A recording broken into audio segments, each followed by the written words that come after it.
Tafadhal Ustaz. Bismillah, alhamdulillah, wassalatu wassalamu ala rasulillah wa ala alihi wa ashabihi wa man walahu ba'du. Qala Imamul Bukhari rahimahullah rahmatan wasi'ah fi kitabil ikrah. Kitabul ikrah wa qawlihi ta'ala wa qawlillahi ta'ala illa man ukriha wa qalbuhu mutma'innun bil iman walakin man syaraha bil kufri sadara fa'alaihim ghadabun minallah walahum 'adzabun azim illa an tattaqu minhum tuqah wa hiya taqiyatun wa qala innal ladzina tawaffahumul malaikatu zalimi anfusihim qalu fima kuntum qalu kunna mustad'afina fil ard ila qaulih waj'al lana min ladunka waliyyan waj'al lana min ladunka nasira.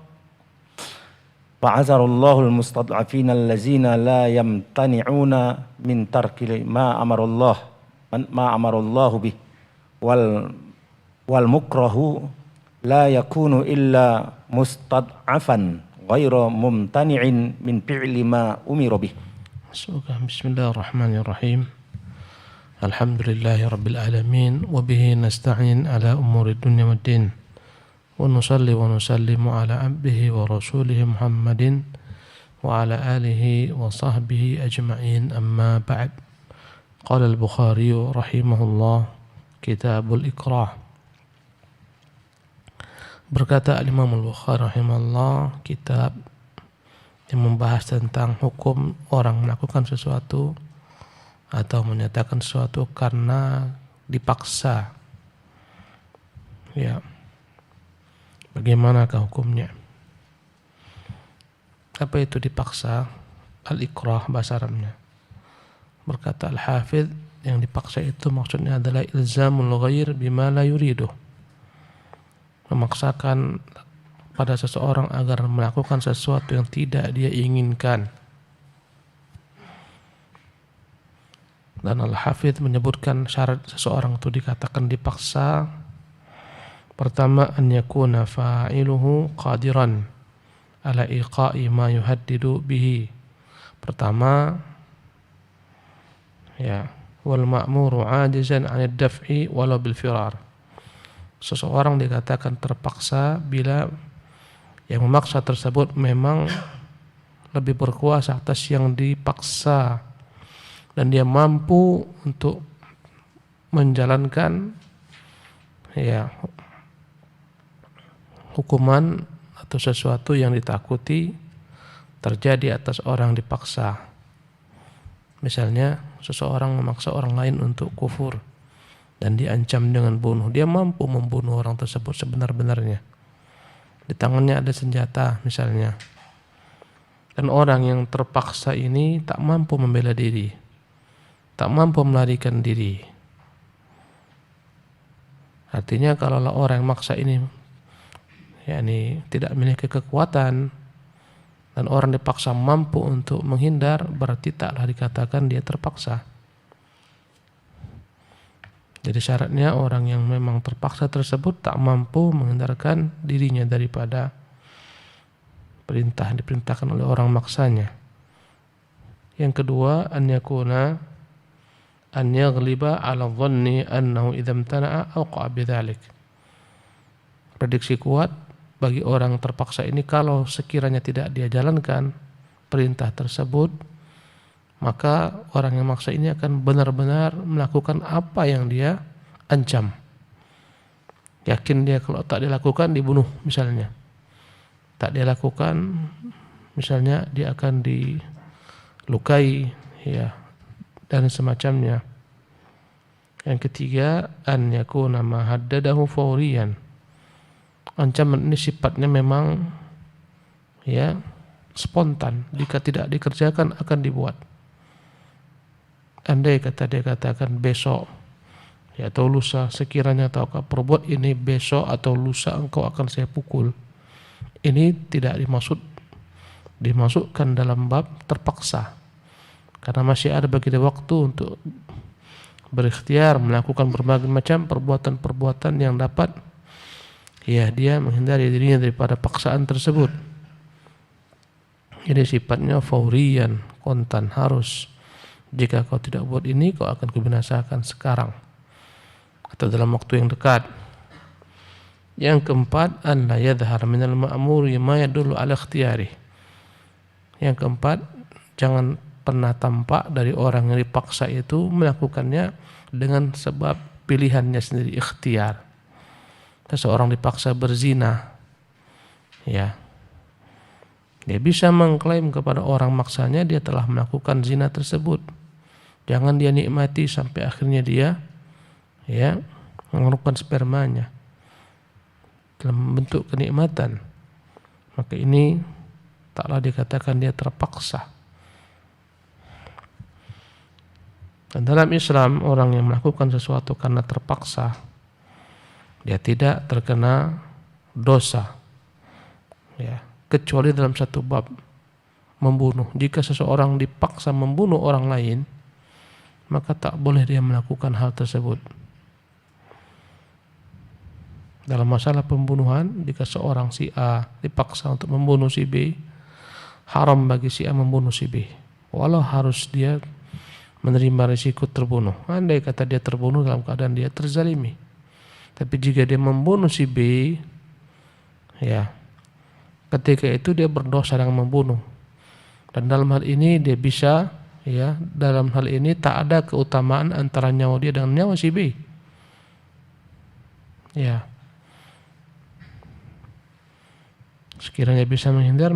Kalau tak bisa menghindar, walau harus dia yang mati, ya, tapi haram bagi dia membunuh si B. Dia mati dalam keadaan terzalimi. Berkata Imam Bukhari rahimahullah tabaraka ta'ala, wa qaulillahi ta'ala, dan firman Allah subhanahu wa ta'ala, illa man ukriha wa qalbuhu mutmainnun bil iman. Kecuali orang-orang yang dipaksa untuk mengatakan kata-kata kufur, wa qalbuhu mutmainnun bil iman, sementara hatinya tentram, tenang, tetap konsekuen dengan iman. Ayat ini turun berkenaan dengan Ammar bin Yasir. Di awal-awal keislaman Ammar dipaksa agar dia murtad, keluar daripada agama Islam agar mencela Allah, mencela Rasulullah. Ammar tak sanggup menerima pukulan yang bertubi-tubi, kezaliman Quraisy terhadap dirinya, terhadap sosok dirinya, maka dia pun terpaksa mengatakan apa yang mereka inginkan. Intinya dia mengatakan kata-kata kufur, mencela Nabi, Allah dan semacamnya, sehingga membuat Quraisy puas dan melepaskannya. Kemudian dia datang menemui Nabi SAW, mengatakan, ya Rasulullah, mereka memaksakanku untuk mengatakan apa-apa yang tak boleh kukatakan. Ya, kata Rasulullah, bagaimana engkau dapati hatimu wahai Ammar? Kaifa tajidu qalbak? Bagaimana hatimu kau dapati? Kata dia, ya Rasulullah, hatiku tetap dalam keimanan. Hatiku tetap beriman. Walaupun kata-kata dia keluarkan kata-kata kufur, tapi hatinya tetap dalam keimanan. Turun ayat ini kecuali orang terpaksa, tak dihukumi dia murtad walaupun mengucapkan kata-kata kufur, karena hatinya tentram dengan iman. Walakin man syaraha bil kufri sadra, tetapi yang terkena adalah orang yang memang hatinya lapang dengan kekufuran, menerima kekufuran, mengucapkan kata-kata kufur dan hatinya sesuai dengan apa yang dia katakan. Fa'alaihim ghadabun minallah, mereka itulah yang akan mendapatkan kemurkaan dari Allah. Walahum azabun azim, dan bagi mereka azab yang pedih. Allah Jalla wa Ala berfirman, dalam ayat lainnya, illa an tattaqu minhum tuqah, kecuali apabila kalian ya melakukan hal tersebut dalam bentuk memelihara diri daripada kebinasaan sehingga kalian mengikuti apa yang mereka katakan. Ayat ini adalah potongan yang terdapat dalam surah Al-Imran pada ayat yang ke-28 di mana Allah mengatakan la yattakhidhul mu'minuna al-kafirina awliya. Tidak boleh bagi orang-orang mukmin memberikan loyalnya kepada orang-orang kafir. Kecintaan, pertolongan, bantuan, tak boleh. Min dunil mu'minin, jangan meninggalkan orang-orang mukmin lainnya. Menjadikan loyalnya kepada orang kafir, bukan kepada orang mukmin. Membantu mereka, mendukung mereka. Wa man yaf'al dzalika, barang siapa yang memberikan loyalnya kepada orang-orang kafir, menjadikan mereka sebagai pemimpin, memilih mereka sebagai teman dekat, ya, kecintaan dan seterusnya. Wa man yaf'al dzalika falaysa minallahi fi syai'in, maka dia tidaklah sedikit pun ya dari bagian tanggung jawab Allah Subhanahu wa taala. Illa an tattaqu minhum tuqat, kecuali kalian takut ya daripada ancaman mereka yang membuat kalian terpaksa berpura-pura seolah-olah setuju dengan apa yang mereka buat. Inilah maknanya. Wahia taqiyah. Taqiyah dalam bahasa Arab dari kata-kata waqa yaqi. Waqa yuqi. Ya, tauqiyah. Wa taqiyah maknanya adalah seseorang yang mengucapkan kata-kata agar aman nyawanya, sementara apa yang dia katakan tak sama dengan apa yang di hatinya. Tujuannya adalah untuk menghindari dirinya daripada ancaman. Ya, inilah maknanya taqiyah.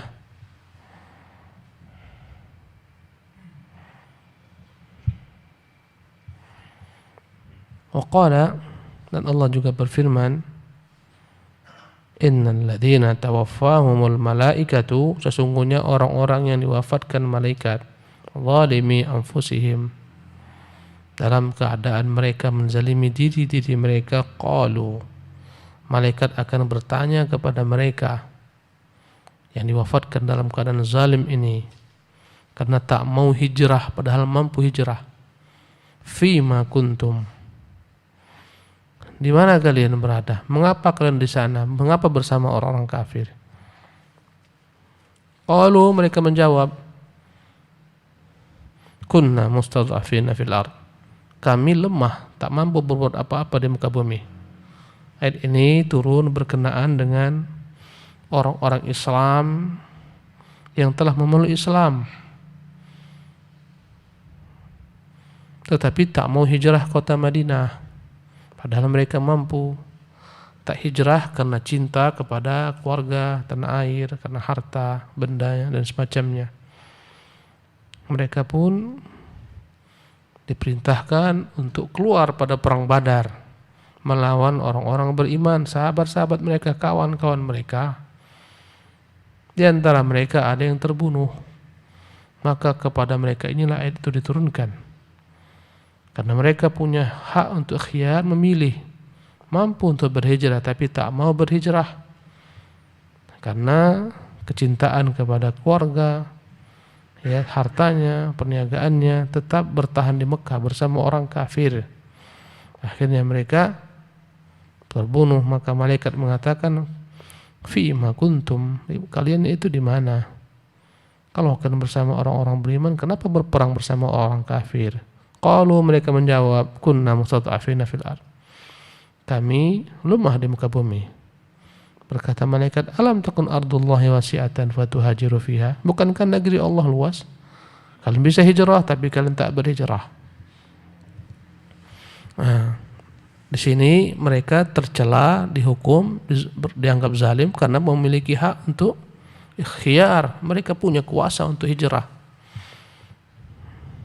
dikecualikan illal mustad'afina minar rijali wal wildani wan nisa'i alladziina la yajiduna sabila illa al mustad'afina minar rijali wan nisa' alladziina la, gimana ini Syekh?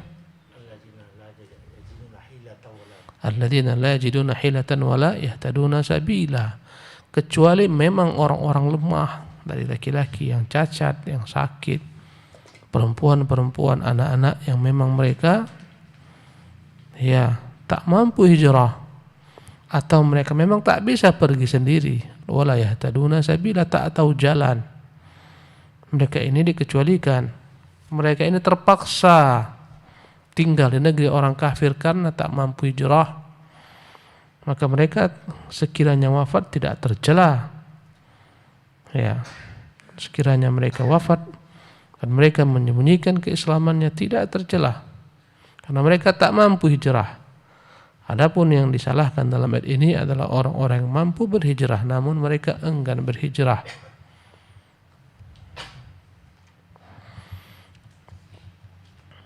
Ila qawlihi afuwan ghafura wa qala wal mustad'afina minar rijali.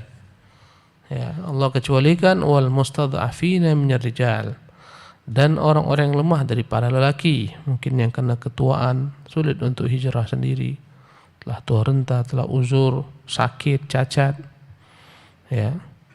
Wan nisa, dan wanita-wanita, wal wildan, dan anak-anak kecil, alladzina yaqulun, mereka yang senantiasa berdoa, Rabbana akhrijna min hadhil qaryati adh-dhalimi ahluha. Ya Allah, keluarkanlah kami dari negeri yang zalim penduduknya ini. Mereka tak mampu keluar, maka mereka mengeluh dan mengadu kepada Allah agar Allah mengeluarkan mereka. Waj'al lana min ladunka waliyya, jadikanlah kami daripadamu hai Tuhan bantuan, berikanlah dari kami bantuan. Jadilah engkau sebagai wali kami, penolong kami. Waj'al lana min ladunka nasira, pemelihara kami. Fa'adhara al-mustad'afina alladhina la yamtani'un. Maka di sini Allah memberikan uzur terhadap orang-orang lemah. Alladhina la yamtani'una min tarki ma'mar Allah bih. Mereka hakikatnya bukan tidak mau mengerjakan perintah Allah untuk berhijrah, tapi tak mampu. Bukan mereka enggan untuk mengerjakan perintah Allah berhijrah, tapi karena tak mampu. Wal mukrahu la yakunu illa mustad'afan. Maka orang-orang yang terpaksa sama hukumnya, mereka adalah orang-orang yang lemah, tak mampu. Ghair mumtanin min fi'li ma umira bih. Mereka bukannya tak mau, tapi tak mampu mengerjakan perintah Allah Jalla wa Ala.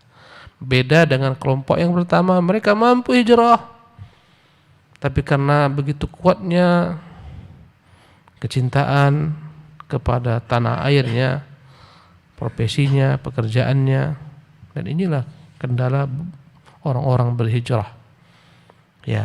Takut di dunianya hilang, tetap dia pertahankan pada sektor-sektor haram dia kerja, tetap kerja di bank, tetap kerja di tempat-tempat yang haram. Mengapa? Karena tak berani hijrah, resikonya bahaya. Mungkin dia khawatir dibisiki syaitan, kalau kau hijrah, tinggalkan tempat kerjamu ini, engkau tak makan, engkau miskin, engkau kelaparan, tak nekat hijrah. Kadang-kadang mau meninggalkan pekerjaan haram, dibisiki oleh istrinya, anaknya, keluarganya, bagaimana nanti ke depan, bagaimana nasib kita. Atau saya mengatakan kalau kau tinggalkan ini kita berpisah dan semacamnya. Akhirnya lemahlah hijrahnya, tetap dalam keburukan. Inilah tantangan-tantangan untuk berhijrah. Jangan katakan saya terpaksa kerja di bank nih, tak ada kerjaan lain. Karena begitu banyaknya pekerjaan. Naam Syekh, tafadhal.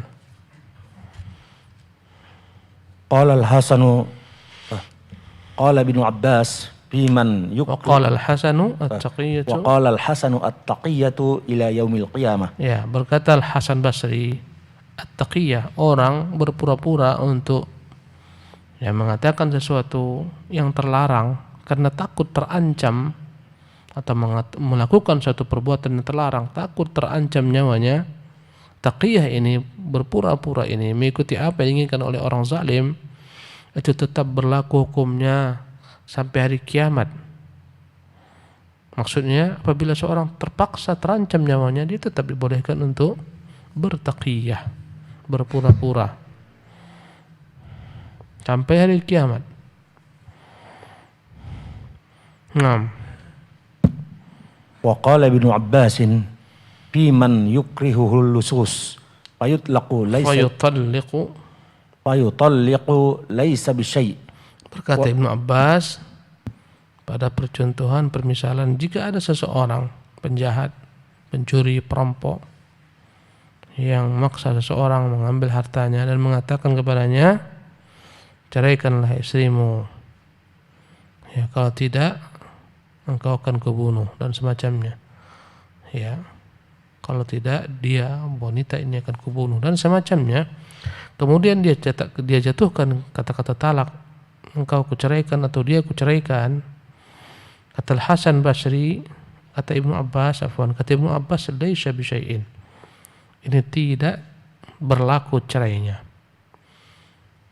Seorang suami yang dipaksa untuk menceraikan istrinya, tak ada pilihan, dan dia jatuhkan talak tersebut, maka tak jatuh talaknya karena dia terpaksa. Bagaimana Ustaz jika dipaksa oleh istri yang satu untuk menceraikan istri yang lain?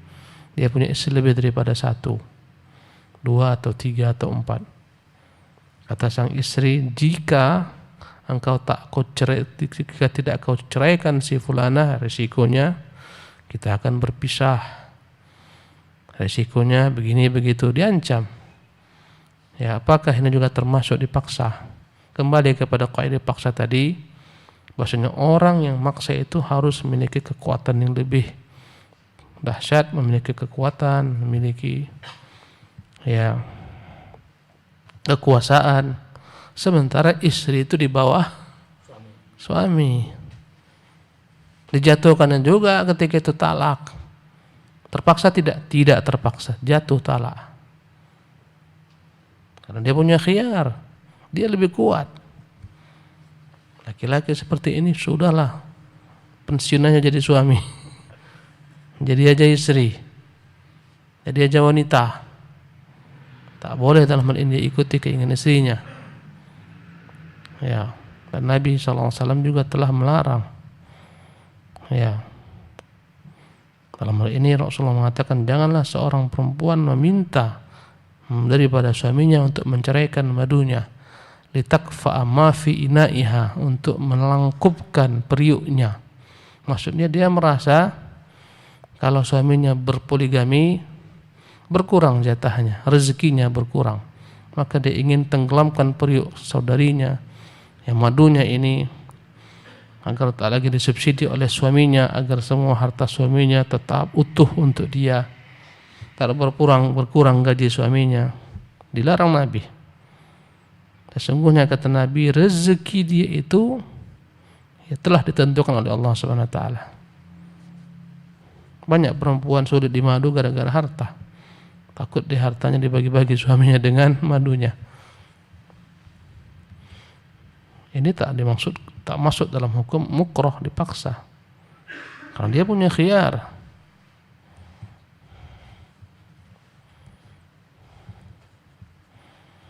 Naam, Syekh.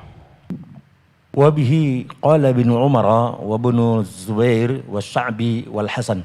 Ya, dan ini pula lah pendapat Ibnu Umar, Ibnu Zubair, Al-Hasan, Asy-Sya'bi, semuanya dari golongan sahabat dan tabi'in. Naam.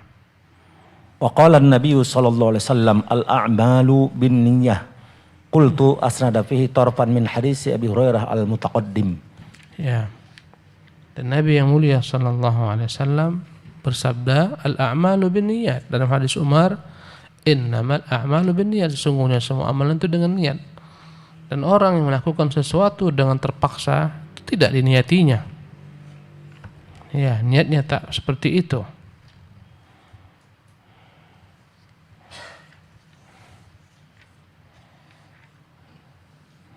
Naam, tafadhal. Babu man ikhtara ad-darba wal qatla wal hawana 'ala al-kufri. Berkata Imam Bukhari rahimahullah, babun man ikhtara ad-darba wal qatla wal hawana 'ala kufri. Bab tentang hukum orang yang memilih lebih baik dia dipukul atau dibunuh atau dihinakan daripada harus mengatakan atau melakukan perbuatan kufur, perkataan kufur. Bagaimanakah hukumnya? Manakah lebih utama bagi seorang? Ketika dipaksa untuk kufur, apakah bertahan walau dia mati, binasa? Atau lebih baik baginya adalah tetap mengikuti apa yang mereka inginkan. Hatinya tetap dengan keimanan. Ya. Kemudian Al-Imam Al-Bukhari rahimahullah menyebutkan dalam hal ini ada beberapa hadis, ada 3 hadis.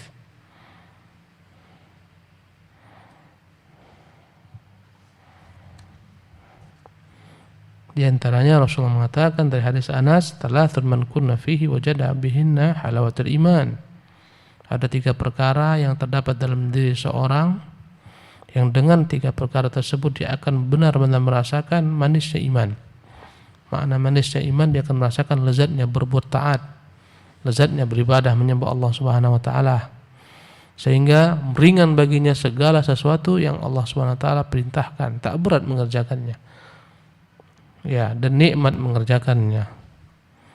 Inilah yang dikatakan dengan halawatul iman, manisnya iman. Ada 3 perkara yang jika seseorang dalam dirinya ada 3 perkara ini, barulah dia akan merasakan manisnya iman. Makna manisnya iman, manisnya berbuat taat. Dilakukan dengan hati yang tenang, tentram, ridha, ikhlas, khusyuk, nikmat. Dia nikmati salatnya, dia nikmati baca Qur'annya, dia nikmati zikirnya. Dan dia tak mau mengutamakan segala sesuatu daripada hal-hal ini. Ya. Apa 3 hal itu? Kata Nabi, an yakunallah wa rasuluhu ahabba ilaihi mimma siwahuma. Ketika memang dia mampu menjadikan Allah dan Rasulnya lebih dicintai dari segala sesuatu, dari selain keduanya. Bagaimana penerapannya? Penerapannya adalah ketika apa yang dicintai oleh Rasulnya lebih dahulukan daripada apa dicintainya. Kalaulah misalnya ada seruan sholat, hayya 'alas shalah, dan ada seruan pekerjaan dunia, ya dia harus tinggalkan pekerjaan dunianya, barulah benar cintanya kepada Allah dan Rasulnya. Kalau bertentangan antara perintah makhluk dan perintah Allah ataupun perintah Rasulnya, sekiranya dia mendahulukan perintah makhluk, berarti dianggap dia tidak lebih mencintai Allah Rasulnya daripada segalanya. Jika hawa nafsunya bertentangan dengan apa yang diinginkan dari Allah dan Rasulnya, mengalah hawa nafsunya, ini barulah dikatakan dia cinta kepada Allah dan Rasulnya.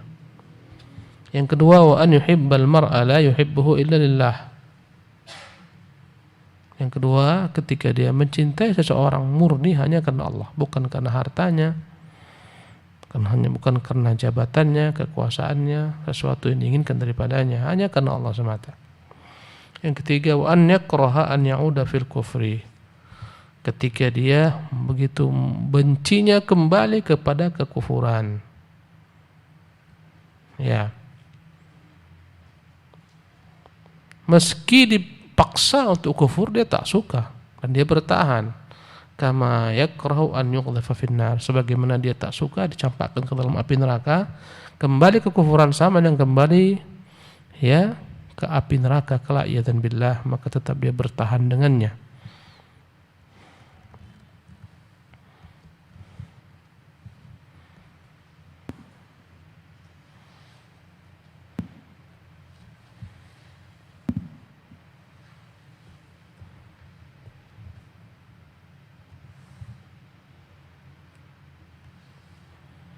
Ya.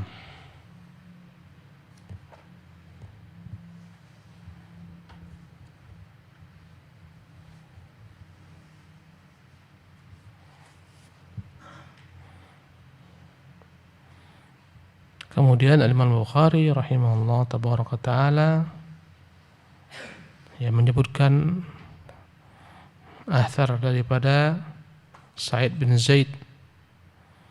Sa'id bin Zaid ini adalah merupakan iparnya Umar. Sa'id bin Zaid menikahi saudarinya Umar, Fatimah bintul Khattab. Dan dia benar-benar terancam ketika masuk Islam. Apa kata Sa'id? Laqad ra'aituni wa inna Umar muwathiqi al-Islam. Aku lihat diriku diikat Umar gara-gara aku masuk Islam. Artinya tetap dia pertahankan keislamannya. Ya. Kemudian Rasulullah menyebutkan yang ketiga hadis tentang Khabbab Ibnul Irid yang dipaksa oleh tuannya kufur, tetap dia bertahan. Dia memilih tetap dipukul daripada harus mengiyakan kata tuannya. Berkata Khabbab, syakawna ila Rasulillah SAW. Kami mengadu kepada Rasulullah SAW.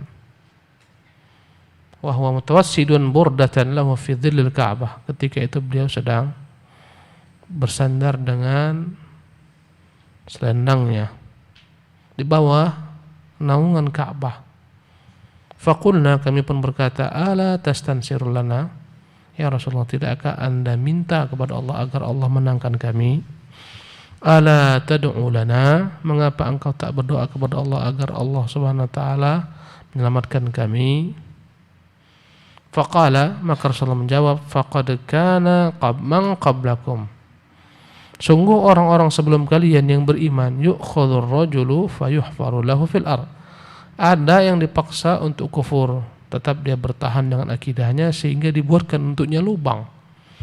Dimasukkan dia dalam lubang tersebut, fayuj'al fiha fayuja'u bil minsyar, kemudian diambil gergaji, fayudha'u ala ra'sihi.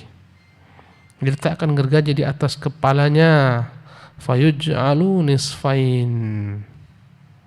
Digergaji di atas kepala sampai ke bawah, dibagi menjadi dua bagian. Bukan kepala, bukan lehernya dipencung, digergaji dari atas sampai ke bawah. Tengkorak ini keras. Digergaji dari atas sampai ke bawah, dibuat jadi dua. Kata Nabi. Yamshatu bi amshatil hadid, ada yang memang dilepaskan kulitnya dengan besi yang seperti penggaruk atau sisir. Maduna lahmihi wa 'azmihi, sehingga lepaslah kulitnya daripada dagingnya dan dari tulangnya. Fama yasudduhu dzalika an dini, tetap tak membuat dia meninggalkan agamanya. Wallahi, ketahuilah wahai Khabbab, demi Allah, la yatimanna hadzal amru, Allah akan sempurnakan agama ini kelak, Allah akan menangkan agama ini kelak, hatta yasirar rakibu min San'a ila Hadramaut. Nanti kau akan lihat orang berjalan dengan aman dari Hadramaut, dari San'a ke Hadramaut di negeri Yaman sana, yang terkenal perampokan di mana-mana, merajalela. Orang tak berani berjalan sendiri, harus kafilah besar. Akan datang masanya nanti kau akan lihat orang berjalan sendirian dari San'a, sekarang ibu kotanya Yaman, ke Hadramaut. La yakhafu illallah, tak dia takuti apapun juga, karena aman, tentram. Wa dhi'ba ala ghanami, ya, kecuali yang takuti adalah ya serigala yang mangsa dombanya. Walakinnakum tastajidun, tetapi kalian tergesa-gesa. Imam Bukhari mengambil riwayat ini menunjukkan bagaimana tegarnya Khabbab tetap dengan agamanya. Ya, Khabbab ini adalah budak milik salah seorang perempuan di kota Mekah. Yang kerja Khabbab, dia adalah pandai besi, menempa besi, membuat senjata, pisau dan semacamnya. Perkakas rumah tangga. Dia masuk Islam sembunyi-sembunyi, lambat laun terdengarlah keislamannya. Ketika sedang kerja di tempat kerjanya, dia panaskan besi sehingga menjadi memerah, sebagaimana kebiasaan tukang besi. Untuk membentuk besi harus dibakar sampai merah, kadang sampai biru. Ya, dalam keadaan lengah tiba-tiba datanglah tuannya mengambil besi yang panas tersebut dan meletakkan di atas kepala Khabbab sehingga terbakar. Rambutnya terbakar, kulit kepalanya pun melepuh. Khabbab menjerit sejadi-jadinya. Inilah penderitaan Khabbab.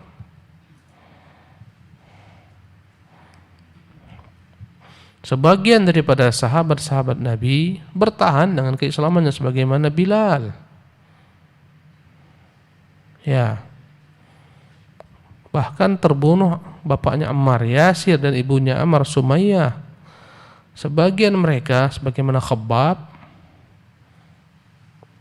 memilih untuk berpura-pura mengikuti apa yang mereka katakan.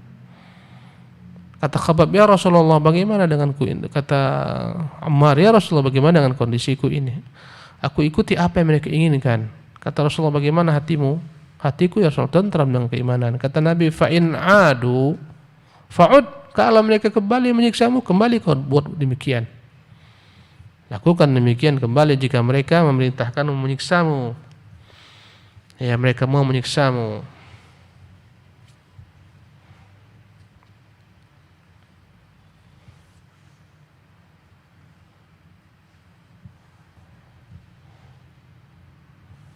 Ya, bagaimana hukum ini? Bolehkah hukum tetap bertahan dengan keimanannya? Jawabannya boleh. Berarti dia memilih hukum azimah. Azimah artinya adalah mengambil hukum asal, bahwasanya seorang tetap bertahan dengan keislamannya.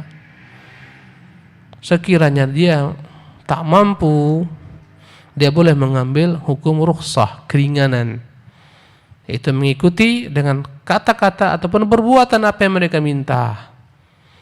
Tetapi hati tetap tentram dengan iman.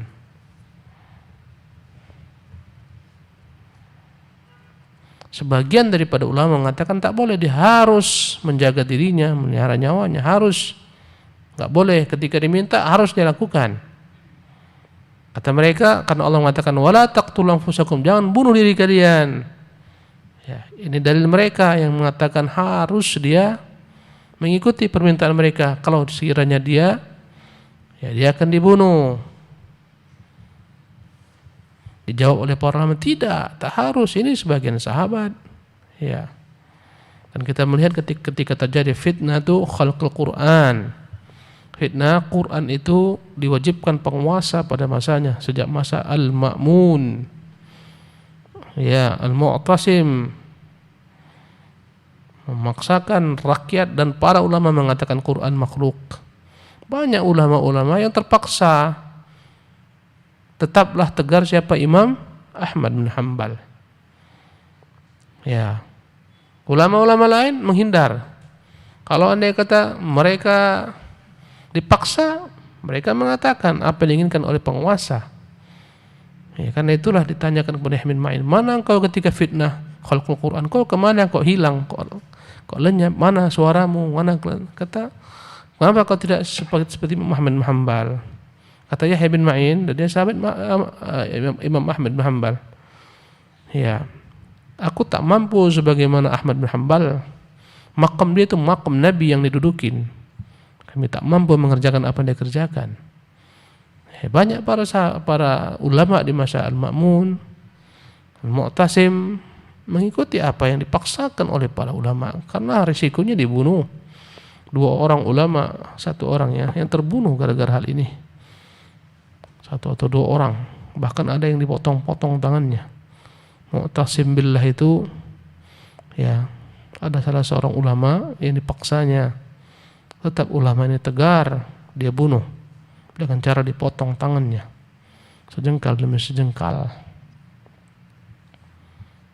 Ya, tokoh-tokoh pergerakan Harakiyun begitu senangnya melariskan kisah seorang perempuan yang terzalimi oleh orang Yahudi atau Nasrani.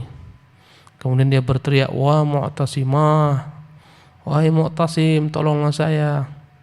Tertawa Yahudi tersebut, "Mu'tasim di mana? Kau di mana?" Akhirnya entah bagaimana sampailah berita ini kepada Mu'tasim. Dia mengatakan, "Demi Allah, kami akan tolong engkau segera." Datanglah Mu'tasim dengan pasukan besarnya. Ya, ini dibangga-banggakan mereka. Padahal Mu'tasim inilah orang yang paling dahsyat perlakuannya terhadap para ulama yang tidak mengikuti keinginannya, mengatakan Quran makhluk. Kemudian dilarang orang minta bantuan kepada makhluk yang tak mendengarnya, mendengar bantuan tersebut. Ya, apabila engkau di tengah lautan mau tenggelam, tak perlu kau memanggil-manggil seseorang. Wahai Abdul Qadir Jilani yang telah meninggal, atau kau panggil gurumu, kau sebut mama, bapak, tak perlu. Tak bisa membantumu. Suruhlah Allah Jalla wa'ala. Perempuan ini menyuruh Mu'tasim yang tak mendengar, yang tak melihatnya, jauh tadi mana, dia di mana. Maka perbuatan ini bukan perbuatan yang benar. Ini bagian daripada kesyirikan, menyuruh orang yang tak mendengarmu. Kemudian tak usah bangga-bangga dengan Mu'tasim billah.